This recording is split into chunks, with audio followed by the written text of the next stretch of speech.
अस्सलाम वालेकुम। आज का हमारा टॉपिक एंजाइम पे है। लेक्चर को स्टार्ट करने से पहले मैं बताती चलूँ कि आप मेरे channel daily dose of education को लाइक करें, शेयर करें और सब्सक्राइब करें और बेल आइकन पे क्लिक करके और वीडियोस को सिलेक्ट करें ताकि आपको नए आने वाली वीडियोस की नोटिफिकेशन मिलती रहे।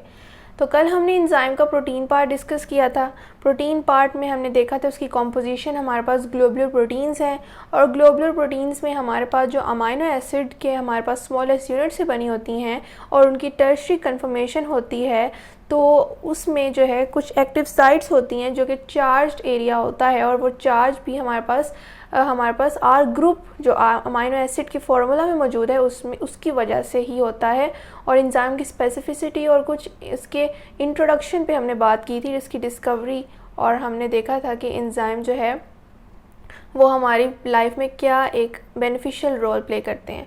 अब हमने उसका प्रोटीन पार्ट डिस्कस कर लिया जिसमें सबस्ट्रेट को रिकग्नाइज करके अटैच करके प्रोडक्ट में कन्वर्ट किया जाता है। तो आज हमने नॉन प्रोटीन पार्ट डिस्कस करना है जिसे हम कोफैक्टर बोलते हैं। ये हमारे पास वर्ड है जो कि एंजाइम का नॉन प्रोटीन पार्ट है जिसे हम कोफैक्टर कहते हैं। और एंजाइम को कोफैक्टर कुछ हमारे बॉडी में होने वाले जो है फंक्शंस या रिएक्शंस उसमें इन्वॉल्व करना पड़ता है for proper functioning of enzyme. अगर हम देखें कि कोफैक्टर का रोल क्या है तो हमारे पास 3 रोल हैं एंजाइम के साथ। जब वो अटैच होकर एक रिएक्शन में एक पार्टिसिपेट करता है और रिएक्टेंट्स को कन्वर्ट करता है इनटू प्रोडक्ट्स, तो ये एज अ ब्रिज काम करते हैं between a substrate and enzyme और रिएक्शन को प्रोसीड करवाता है। सोर्स है केमिकल एनर्जी का, ये एनर्जी रिएक्शन को प्रोवाइड करता है। और डायरेक्ट कैटालिसिस यानी कि ये कैटालिटिक एक्टिविटी में डायरेक्ट भी इन्वॉल्व हो जाता है विदाउट एंजाइम। तो अगर हम इसके अब बात करें कि कौन कौन से कोफैक्टर मौजूद हैं, एक्टिवेटर हैं, कोएंजाइम्स हैं और प्रोस्थेटिक ग्रुप हैं। ये 3 हमारे पास जो हैं ये टाइप्स कह लें कोफैक्टर की, जैसा कोफैक्टर काम करते हैं हमारी बॉडी में।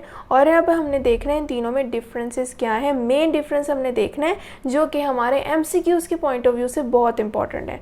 तब हम डिस्कस करते हैं ये 3 टाइप्स हैं, एक्टिवेटर, कोएंजाइम और प्रोस्थेटिक ग्रुप।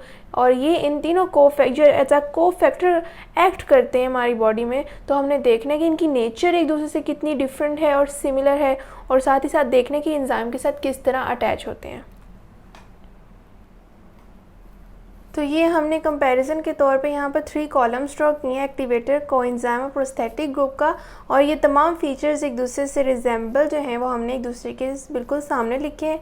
तो हमारे पास जो एक्टिवेटर है इसकी नेचर की बात की जाए तो ये इनऑर्गेनिक in नेचर है, इसको आपने एमसीक्यूज़ के लिए याद रखना है। कोएंजाइम हमारे पास जो कोफैक्टर है ये हमारे पास ऑर्गेनिक इन नेचर है और प्रोस्थेटिक ग्रुप भी हमारे पास ऑर्गेनिक इन नेचर है। पूछा जा सकता है आपसे कि कौन सा कोफैक्टर जो है वो इनऑर्गेनिक है नेचर में, तो आपका जो है वो करेक्ट आंसर होगा एक्टिवेटर। अगर हम बात करें इसकी लिंकेज की जो एंजाइम के साथ है कोफैक्टर की, तो एक्टिवेटर जो है वो लूजली अटैच्ड है विद एंजाइम, यानी ये डिटैचेबल है।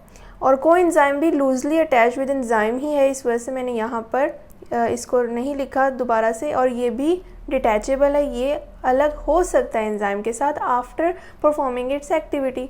लेकिन प्रोस्थेटिक ग्रुप परमानेंटली अटैच होता है विद एंजाइम, ये नॉन डिटैचेबल है। अगर हम बात करें तो ये भी एमसीक्यूज़ जो है सेकंड पॉइंट से पूछा जा सकता है कि कौन सा ऐसा हमारे पास कोफैक्टर है जो लूजली अटैच्ड है एंजाइम के साथ, यानी डिटैचेबल है और साथ साथ ऑर्गेनिक भी है। तो हमारे पास डिटैचेबल तो दोनों होंगे लेकिन हमारे पास ऑर्गेनिक कोएंजाइम होगा, तो इसका करेक्ट ऑप्शन कोएंजाइम बनेगा, एक्टिवेटर नहीं। उसके बाद हमारे पास जैसे कि ये लूजली अटैच्ड है विद एंजाइम, तो ये है सेकंड ऑप्शन हमारी थर्ड ऑप्शन के साथ रिलेट हम कर सकते हैं कि लूजली अटैच है यानी वीक बॉन्ड बनता है। और वीक बॉन्ड कौन सा होता है? हाइड्रोजन बॉन्ड होता है। ये भी एमसीक्यूज़ पूछा जा सकता है। कोएंजाइम भी वही केस है, डिटैचेबल है तो वीक बॉन्ड बनाएगा एंजाइम के साथ जो कि हाइड्रोजन बॉन्ड है। प्रोस्थेटिक ग्रुप चूँकि परमानेंटली अटैच है तो ये कोवलेंटली बॉन्डेड होगा विद एंजाइम, यानी ये स्ट्रॉन्ग लिंकेज है एंजाइम की और कोफैक्टर की। तो फिर हम इसे लिखेंगे कि ये स्ट्रॉन्ग बॉन्ड बनाता है जो कि कौन सा बॉन्ड है? Covalent bond.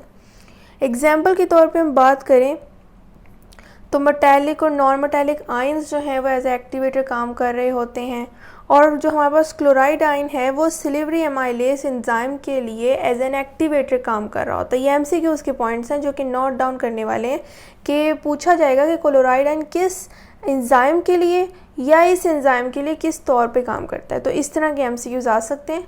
कोएंजाइम में आपको पता है निकोटिनामाइड हमारे पास डाइन्यूक्लियोटाइड जो है वो एक कोएंजाइम है जो कि एज अ कोएंजाइम किस एंजाइम के साथ एक्ट करता है, डिहाइड्रोजिनेज के साथ। उसके बाद साइटोक्रोम हमारे पास जो है साइटोक्रोम ऑक्सीडेज के साथ प्रोस्थेटिक ग्रुप के तौर पे काम करता है।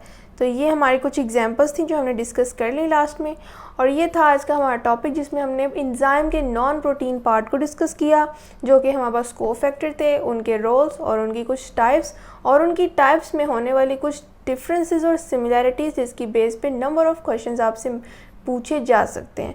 तो आई होप आपको आज की टॉपिक की समझ आई होगी। अगर कोई क्वेश्चन हो तो आप कमेंट में ज़रूर पूछें।